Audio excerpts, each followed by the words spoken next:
So how do you decide what to leave out of the story? Is it important to decide what to leave out? I mean, you might as well include it all, right? What's the downside of including it all?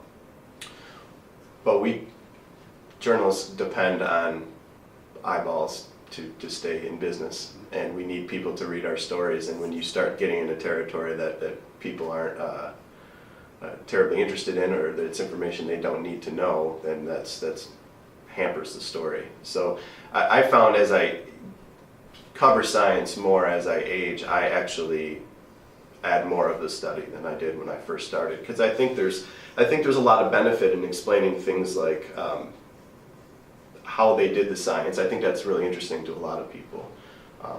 It's nice to hear a scientist talk about having gone out in the woods and tested traps or pulled water samples. I think those kind of anecdotes can bring a lot to the science, the scientific story for the journalist. But in terms of the getting into the weeds about again, theories and different formulas and models that the scientists use that the public doesn't understand, just doesn't add to the story. Well, do you think it's important to explain this research? I mean, does the public really need to know this stuff?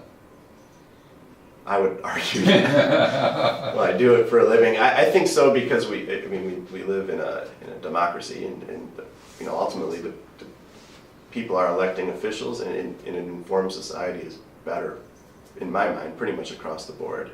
And for the scientists to communicate this stuff, ultimately, you're arming people with the tools to use science in their decisions on who they elect and what kind of policies they adopt in their communities. So.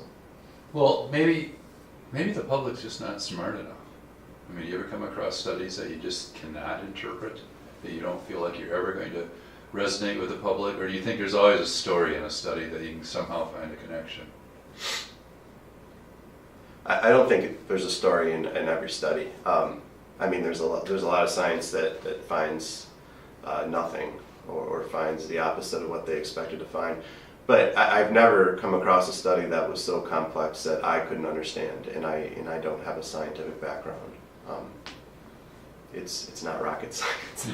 I mean, when you talk to a scientist, even the most complex stories get down to very simple concepts. Things like hormone disrupting chemicals are very complex when you look at the study, but they're basically chemicals that disrupt your hormones. I mean, everything can be boiled down to a very simple concept that people can understand. I found.